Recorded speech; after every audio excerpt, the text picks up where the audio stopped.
नमस्कार साथियों, मैं कुणाल आप सभी का संस्कृति आईएएस यूट्यूब चैनल पे स्वागत करता हूं। आज की वीडियो में हम लोग बात करने वाले हैं स्टे ऑर्डर यानी कि स्थगन आदेश के बारे में। कारण क्या है? दरअसल सुप्रीम कोर्ट ने एक आदेश पारित किया है अभी, और जो आदेश सुप्रीम कोर्ट ने दिया है वह आदेश अपने ही आदेश के विरुद्ध दिया है। देखो, सब चीज़ें संभव है, सुधार भी संभव है। सुप्रीम कोर्ट ने दरअसल वर्ष 2018 में स्टे ऑर्डर से संबंध में एक आदेश पारित किया था। अब वह मामला घूम फिर करके एक याचिका के माध्यम से दोबारा सुप्रीम कोर्ट के सामने पहुंच गया। सुप्रीम कोर्ट के 5 जजों की खंडपीठ ने इस पूरे मामले को सुना, जिसकी अध्यक्षता कर रहे थे भारत के मुख्य न्यायाधीश डीवाई चंद्रचूड़। तो वर्ष 2018 का जो मामला था वह मामला कहलाता है एशियन रिसरफेसिंग बनाम केंद्रीय जांच ब्यूरो मामला। तो यहाँ पर इन्होंने स्टे ऑर्डर के संबंध में आदेश दिया था कि देखिए, अगर कोई भी स्टे ऑर्डर हाई कोर्ट से जारी किया जाता है तो उसकी वैधता मात्र 6 महीने रहेगी, और 6 महीने के बाद वह स्टे ऑर्डर अपने आप ही समाप्त हो जाएगा। और अगर कोई भी फिर ट्रायल कोर्ट में उसकी सुनवाई करना चाहता है तो इजाज़त है, आप उसकी सुनवाई शुरू कर सकते हैं जब तक कि हाई कोर्ट उसके संबंध में कोई दूसरा स्टे ऑर्डर रिलीज नहीं कर देता।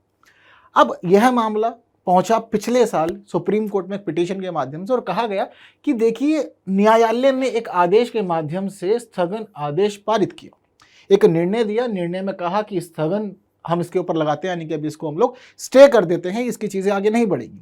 जब कोर्ट ने स्टे लगा दिया, एक पूरे की पूरी प्रक्रिया के माध्यम से, न्याय के माध्यम से आपने चीजों को जान समझ करके स्टे लगाया।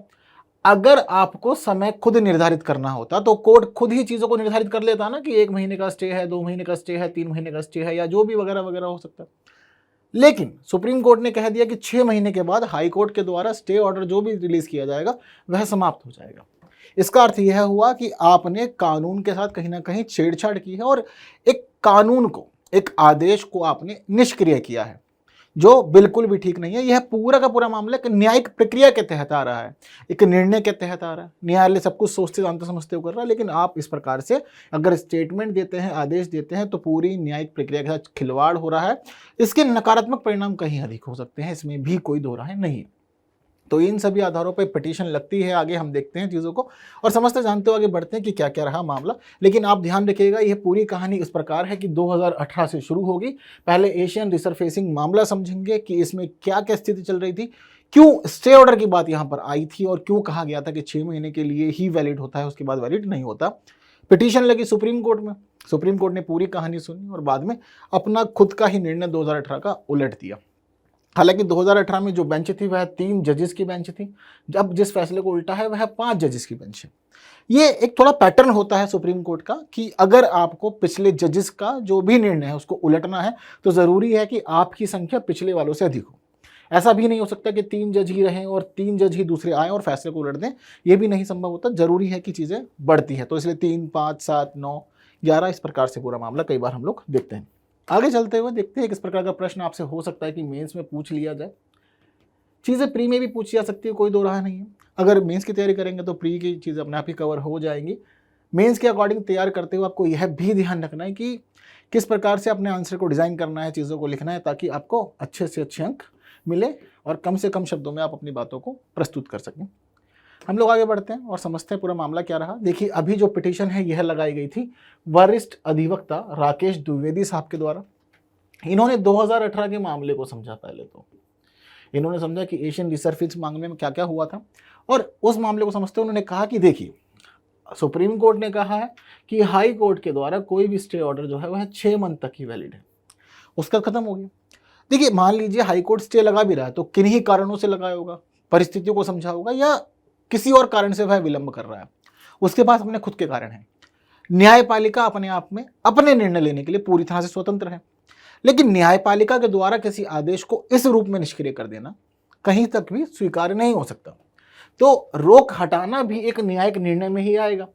इन्होंने ये बात प्रस्तुत की। इन्होंने कहा कि देखिए, मान लीजिए रोक किसने लगाई है? कोर्ट ने लगाई है।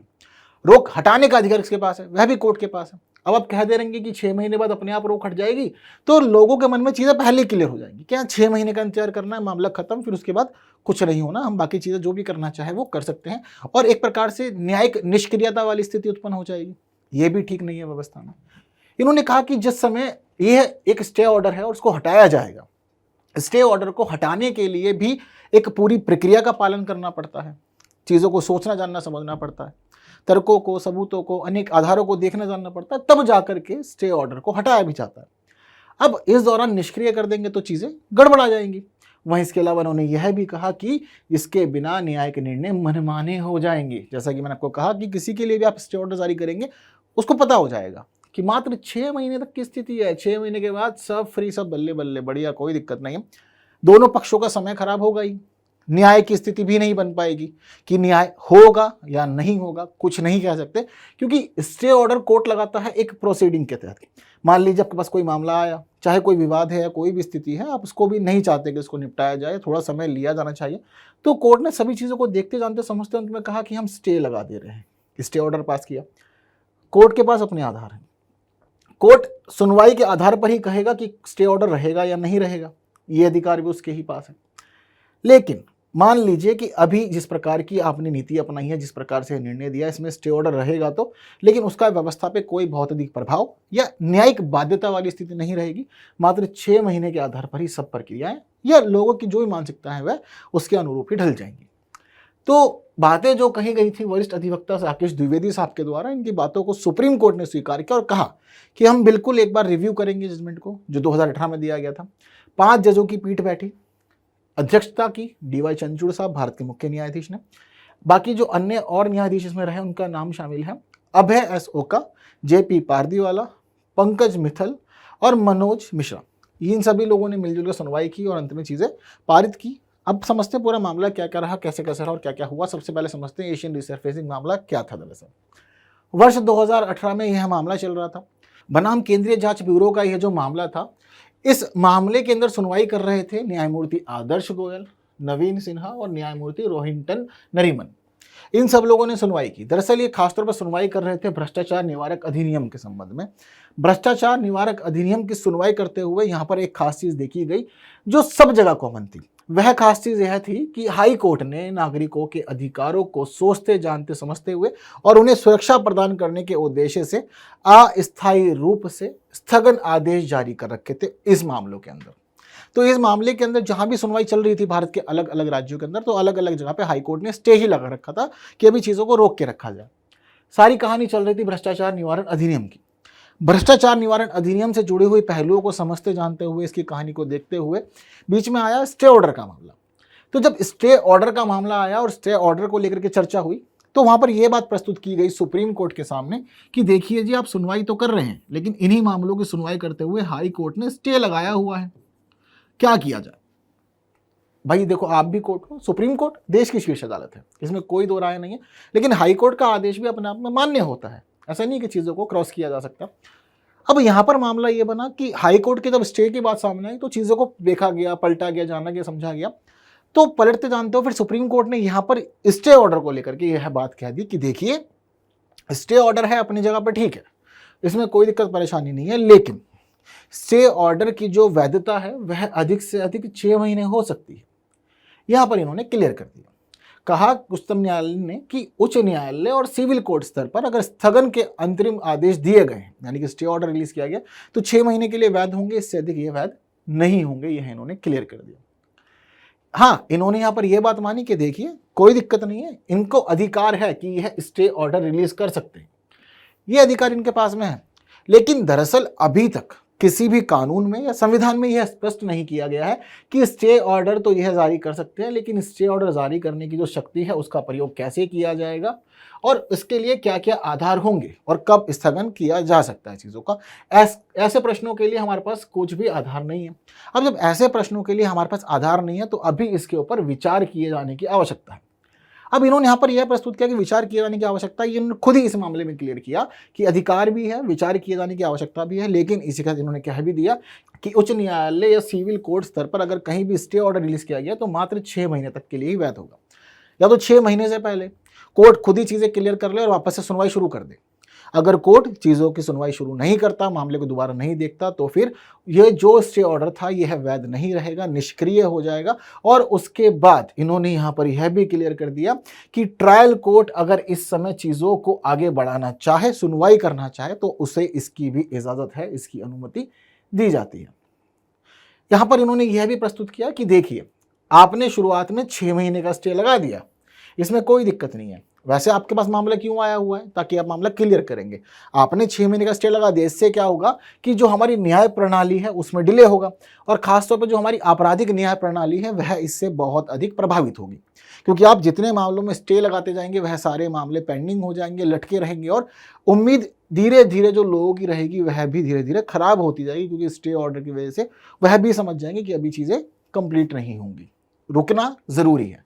तो हमारी न्याय प्रणाली प्रभावित होगी, खासतौर पे आपराधिक न्याय प्रणाली जो है वह बहुत ज़्यादा प्रभावित होगी। तो इसलिए ज़रूरी है कि 6 महीने तक ही हम इसको वैध मानते हैं। 6 महीने के बाद ट्रायल कोर्ट चाहता है तो सुनवाई शुरू कर सकता है और मामले को आगे बढ़ा सकता है, और जो भी समन जारी करना है, आदेश जारी करना है, वह सभी चीज़ों को जारी कर सकता है। यह यहाँ पर हम इजाज़त देते हैं। सुप्रीम कोर्ट का जजमेंट था, तो देखिए इससे ऊपर अब कहीं नहीं जा सकते, चीज़ों को माना गया, स्वीकारा गया, और इसके अकॉर्डिंग ही फिर वर्ष 2018 से 2024 यानी कि अब तक की पूरी कार्रवाई चल ही रही थी। अब परिवर्तन क्या हुआ?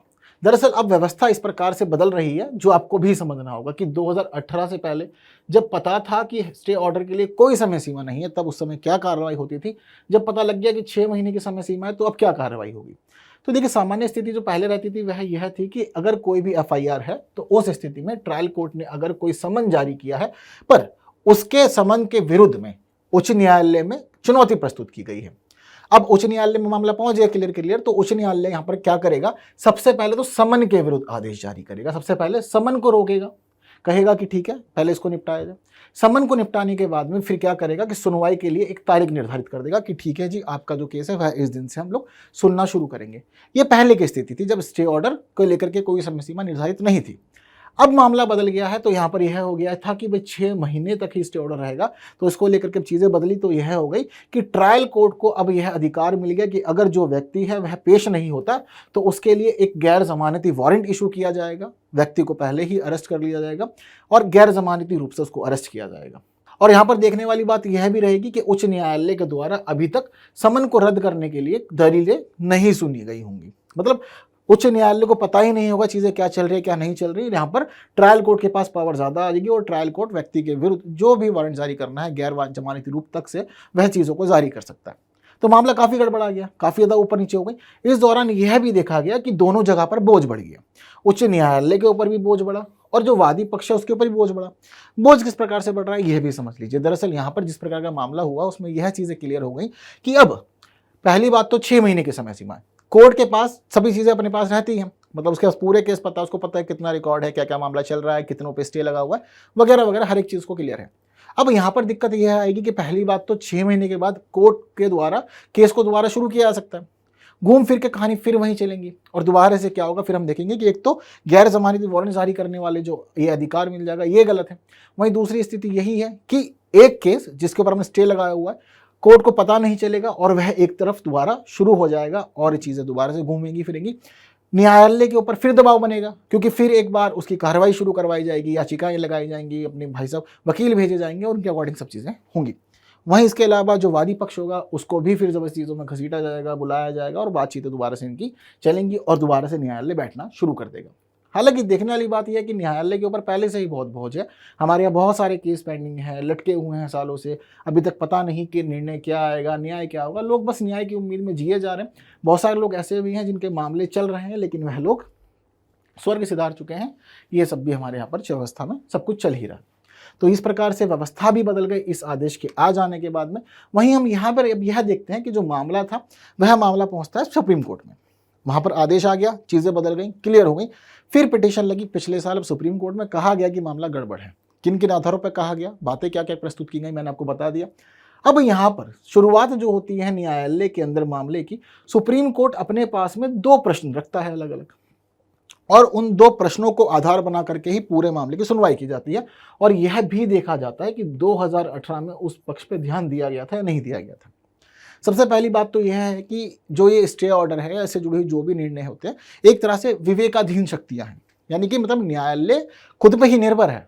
उसको देखना है सभी तमाम जितने भी सबूत हैं, गवाह हैं, उसके आधार पर अगर उसको लगता है कि चीज़ें स्पष्ट हैं, बहुत ज़्यादा चीज़ें क्लियर हैं, कहीं पे कोई दिक्कत परेशानी नहीं है, जजमेंट दिया जा सकता है।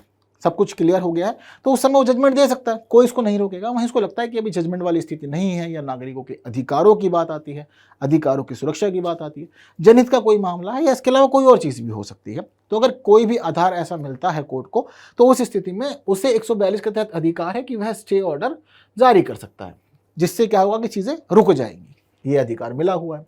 संविधान के अनुच्छेद 142 के तहत अब सुप्रीम कोर्ट ने जो कहानी शुरू की वह इस आधार पे की कि मान लीजिए हम तो सुप्रीम कोर्ट हैं, इसमें कोई दो राह नहीं है, लेकिन सुप्रीम कोर्ट के पास अनुच्छेद 142 के तहत क्या यह शक्ति है कि वह यह निर्धारित कर सके कि जो आदेश हाईकोर्ट के द्वारा जारी किए गए हैं, जो भी आदेश, स्थगन आदेश हाईकोर्ट के द्वारा जारी किए गए हैं, उनकी समय सीमा क्या होगी? क्या ये अधिकार है हमारे पास में? क्यों? क्योंकि अनुच्छेद 142 के तहत बात होती है पूर्ण न्याय की। जैसे भी जब भी उचित लगे उच्चतम न्यायालय को, वह पूर्ण न्याय की स्थिति का पालन करने के लिए पूरे देश भर से कहीं से भी किसी को भी बुला सकता है, कुछ भी सबूत मंगा सकता है, किसी को भी अदालत में पेश होने का आदेश दे सकता है। यह अधिकार इसको मिला हुआ है। तो यहाँ पर उसके आधार पर इसने देखा कि पूर्ण न्याय का अधिकार तो हमारे पास है, पर पूर्ण न्याय के अधिकार में क्या यह शामिल है कि हम हाई कोर्ट के जो स्टे ऑर्डर है उनसे जुड़े हुए मामले प्रस्तुत कर सकें और समय सीमा निर्धारित कर सकें? पहला प्रश्न तो यहाँ पर यही रहा। दूसरा प्रश्न यहाँ पर इन्होंने यह रखा अपने पास में कि उच्च न्यायालयों को लंबित मामलों के संबंध में निर्णय लेने के लिए हम आदेश या निर्देश दे सकते हैं, और कार्यवाही पर रोक के जो स्टे ऑर्डर हैं, जो भी दिन प्रतिदिन के आधार पर जारी किए जाते हैं, निश्चित अवधि के भीतर जारी किए जाते हैं, उन पर सुनवाई करने के लिए बोल सकते हैं। क्या ये अधिकार भी हमारे पास है? तो इन पूरे मामलों में इनको यह देख के लगा कि ठीक है, सुनवाई वाली कहानी तो ठीक है, बिल्कुल की जा सकती है, हम कह सकते हैं कि सुनवाई हो, हम विचार प्रस्तुत कर सकते हैं। अगर मामला लगता है कि गंभीरता अधिक है और चीज़ों को देखा जाना जरूरी है, तो सुप्रीम कोर्ट के पास ये वास्तव में पावर है कि वह या तो हाई कोर्ट को बोल सकता है कि आप मामले को देखें, या फिर इसको लगता है कि मामला बहुत अधिक गंभीर हो रहा है, एक से अधिक न्यायालयों में चल रहा है, लंबित पड़ा हुआ है, नहीं देखा जा रहा, तो मामले की गंभीरता को समझते हुए, चीज़ों को जानते समझते हुए यह उस केस को अपने पास मंगा सकता है, क्योंकि अनेक जगह पर वो चल रहा है, तो उस दौरान यह अपने पास मंगा कर पूरी सुनवाई कर सकता है। यह अधिकार भी इसके पास है। लेकिन जो पहली स्थिति थी वह यह है कि क्या पूर्ण न्याय के सिद्धांत के तहत सुप्रीम कोर्ट को अधिकार है कि हाई कोर्ट के जितने भी स्टे ऑर्डर हैं उसके लिए समय सीमा निर्धारित कर सके? तो यहां पर सभी ने सर्वसम्मति से निर्णय दिया कि नहीं जी, यह काम हम नहीं कर सकते। स्टे ऑर्डर दरअसल अनेक आधारों पर जारी किया जाता है। चीज़ों को समझिएगा क्योंकि प्रश्न पूछे जा सकते हैं। यहाँ पर इन्होंने प्रस्तुत किया कि देखिए, स्टे ऑर्डर को रिलीज करने का जो मुख्य अर्थ होता है वह यह होता है कि परिस्थितियां अनुकूल नहीं है निर्णय के, अभी थोड़ा समय है निर्णय दिए जाने में, और हर एक कोर्ट या अपने मामले के अकॉर्डिंग, अपनी परिस्थितियों के अकॉर्डिंग स्टे ऑर्डर रिलीज करता है। सुनवाई जिस न्यायाधीश ने की है, जिस कोर्ट में हुई है, वह परिस्थितियों से रूबरू है। हमें नहीं पता कि परिस्थितियां क्या थी, या मामला क्या था, या स्थिति क्या रही। उस दौरान अगर सुप्रीम कोर्ट यह कह देता है कि सिर्फ 6 महीने की ही वैधता है, तो यह बहुत ज़्यादा गलत है। बहुत ज़्यादा गलत क्यों है? क्योंकि देखिए, आप स्थिति को समझिए। कुछ मामले ऐसे होते हैं जिनमें 6 महीने के स्टे ऑर्डर की जरूरत भी नहीं पड़ती, उससे पहले ही न्यायालय चीज़ों की सुनवाई कर लेता है, मामले की सुनवाई कर लेता है। लेकिन कुछ मामले थोड़े से गंभीर होते हैं जिनमें डिले किया जाना ज़रूरी होता है, रुकना ज़रूरी होता है, ताकि चीज़ें सुधर जाएं, किसी के अधिकार प्रभावित ना हो, किसी के हित का मामला प्रभावित ना हो, व्यवस्था व्यवस्थित रूप में चलती रहे। अब इन सभी चीज़ों के आधार पर कोई भी कोर्ट अपने अपने आधारों को रखते हुए, अपने सबूतों और गवाहों के मद्देनजर ही यह स्टे ऑर्डर जारी करता है। तो हम नहीं निर्धारित कर सकते कि किस मामले में क्या सीमा रहेगी। तो इसलिए स्टे ऑर्डर का जो पूरा मामला है यह हाई कोर्ट के पास ही रहने दीजिए, और अभी तक जो समय सीमा थी अनिश्चित काल वाली, वह बनी रहनी चाहिए। और कभी भी ऐसा नहीं होना चाहिए कि कोर्ट के द्वारा कोई भी ऑर्डर रिलीज किया गया है वह ऑर्डर ऑटोमेटिकली ही निष्क्रिय हो जाए, यह सब कुछ नहीं होना चाहिए। 142 की बात बार बार आ रही थी, तो पढ़ सकते हैं आप लोग संविधान के अनुच्छेद 142 में क्या क्या चीज़ें हैं। इसमें यही कहा गया है कि सुप्रीम कोर्ट को अधिकार है कि वह डिक्रिया या आदेश के परिवर्तन के लिए, मतलब कभी भी पारित कर सकता है, चीज़ें प्रस्तुत कर सकता है। मुख्य आधार इसमें रखा हुआ है पूर्ण न्याय का। पूर्ण न्याय की प्राप्ति के लिए न्यायालय अपने विवेक के आधार पर चीज़ें कर सकता है, उसे यह अधिकार यहाँ पर मिला हुआ है। 142 इसलिए भी याद रखिएगा क्योंकि प्री के लिए प्रश्न यहाँ से बन सकता है, तो चीज़ें समझना जानना जरूरी है। अब यहाँ पर इन्होंने आधार भी बता दिए कि हमने फैसला क्यों उल्टा। 2018 वाले जो जजेस थे उन्होंने क्या क्या चीज़ों पर ध्यान नहीं दिया, और हम किन किन चीज़ों को देख रहे हैं जरा यह भी समझ लीजिए। तो उन्होंने कहा कि देखिए, निर्णय लेने के लिए एक सटीक समय सीमा तय करने से हमेशा ही न्यायालय को बचना चाहिए, चाहे वो सुप्रीम कोर्ट ही क्यों ना हो। देखिए, हम देखते हैं अपने रोज़मर्रा के जीवन में बहुत सारे अनेक प्रकार के मामले होते हैं।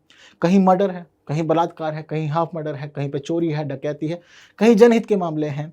अनेक मामले चल रहे होते हैं कोर्ट में, हर मामले की स्थिति अलग अलग है। तो इसीलिए कभी भी हम यह कहें न्यायालय को कि आपको 6 महीने में जजमेंट दे देना है, आपको 4 महीने में जजमेंट दे देना है, 2 महीने में जजमेंट दे देना है, यह सभी चीज़ें पॉसिबल नहीं है।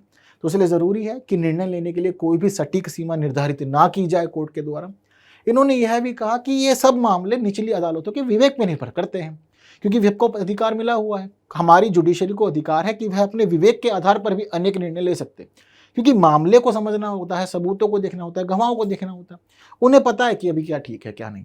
तो उन्हें अपने विवेक के आधार पर ही निर्णय लेने दो, और उनको लगता है स्टे ऑर्डर ही रहना है अभी, तो स्टे लगा लेने दीजिए, और ये अनिश्चित काल के लिए, जब उन्हें लगेगा कि हाँ सुनवाई की जा सकती है तो वह खुद सुनवाई करेंगे, आपको इंटरफेयर करने की आवश्यकता नहीं है।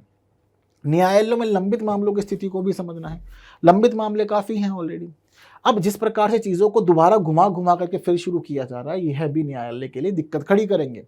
तो ज़रूरी है कि मामलों की त्वरित से त्वरित सुनवाई हो। जिन मामलों में अभी सुनवाई नहीं हो सकती या अभी चीज़ें अनुकूल नहीं, उन पर स्टे लगा करके हम वही समय अन्य मामलों पे लगा सकते हैं, और जिन मामलों में सुनवाई संभव है, निर्णय संभव है, वहाँ पर निर्णय दे सकते हैं, और कुछ मामलों में अभी निर्णय के लिए वेट कर सकते हैं। अनुच्छेद 226 के तहत हाई कोर्ट को यह अधिकार है कि वह मौलिक अधिकारों या बाकी अधिकारों की स्थिति में कभी भी पाता है कि नागरिकों के अधिकारों का हनन हो रहा है, ऐसी स्थिति में यहाँ पर इसको रिट जारी करने का अधिकार है। इसको अपने विवेक के आधार पर सभी चीज़ें लेने का, निर्णय देने का अधिकार मिला हुआ है। अगर आप इस प्रकार से समय सीमा निर्धारित कर देते हैं तो यह न्यायालय के विवेक का उल्लंघन भी माना जाएगा, क्योंकि बहुत सारी चीज़ें न्यायालय की खुद की स्थिति पर डिपेंड करती हैं, जजेस को खुद पर डिपेंड करती है। आप चीज़ों को इस प्रकार से बाध्यता के रूप में उन पर लागू नहीं कर सकते हैं। स्थगन आदेशों के लिए समय सीमा निर्धारण की शक्ति सुप्रीम कोर्ट के पास नहीं है, यह भी इन्होंने स्वीकार किया। इन्होंने कहा कि इस प्रकार की शक्ति नहीं है हमारे पास में, ना ही हो सकती है। स्थगन आदेश अपने आप में विशेष हैं, स्थितियों के अनुकूल या परिस्थितियों को देखते जानते हुए जारी किए जाते हैं। अगर आप 6 महीने की वैधता के आधार पर या 3 महीने की समय अवधि के आधार पर इनको निष्क्रिय कर देंगे तो एक प्रकार से यह न्याय की हार जैसी स्थिति होगी, और इसमें एक पक्ष बाहर मजबूत स्थिति में रहेगा और वह मनमाने रूप से अपनी चीज़ें कर पाएगा, क्योंकि सबको पता है कि 6 महीने के बाद ऑर्डर हट जाएगा, निष्क्रिय हो जाएगा। अगर हम इस ऑर्डर को अनिश्चित काल के रखते हैं तो दोनों के दोनों पक्ष, जिसको न्याय चाहिए वह भी आश्वस्त रहेगा कि जैसे ही सुनवाई होगी तो मेरे पक्ष में न्याय होगा। वहीं जो दूसरा पक्ष जिसकी गलती है, जिसने भी गड़बड़ की है, वह पक्ष भी तैयार रहेगा चीज़ों के लिए कि सुनवाई होगी। उसको ये नहीं लगेगा कि चीज़ें अपने आप ही खत्म हो जाएगी, तो वह इस तरफ भी क्लियर रहेगा। तो न्याय होगा। अगर आप चीज़ों को निष्क्रिय कर देंगे तो न्याय की स्थिति नहीं हो पाएगी, और न्याय की हार जैसी स्थिति बनेगी व्यवस्था में, ये हम देख पाएंगे। तो ये अनेक आधार रहे जिसके आधार पर सुप्रीम कोर्ट ने अपने खुद के ही निर्णय को उलट दिया, पलट दिया। काफ़ी महत्वपूर्ण रही कहानी, रोचक रही, और आपकी परीक्षा की जुड़ी हुई महत्वपूर्ण चीज़ें यहाँ पर हम लोगों ने भी देखी, जानी, समझी।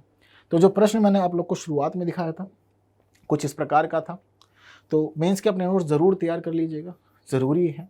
अगर आप लोग के पास में कुछ विचार हैं, आप लोग को क्या लगता है कि हाई कोर्ट का जो भी स्टे ऑर्डर है उसकी वैधता 6 महीने ही रहनी चाहिए, या स्टे ऑर्डर की वैधता ही नहीं होनी चाहिए और यह अनिश्चित काल तक के लिए लागू होना चाहिए, और जब न्यायालय खुद उचित समझे तो खुद ही स्टे ऑर्डर को समाप्त करे और चीज़ों को आगे बढ़ाए? क्या लगता है आप लोग का मामला? और आप लोग को क्या लगता है कि न्यायालय के पास में इस प्रकार की शक्तियाँ होनी चाहिए कि वह चीज़ों के ऊपर स्टे लगाए या ना लगाए? इस मामले में अपने विचार जरूर प्रस्तुत कीजिएगा। और सेशन पसंद आया है, वीडियो अच्छी लगी तो बाकी साथियों तक जरूर शेयर कीजिएगा, वीडियो को लाइक किए बिना नहीं जाइएगा।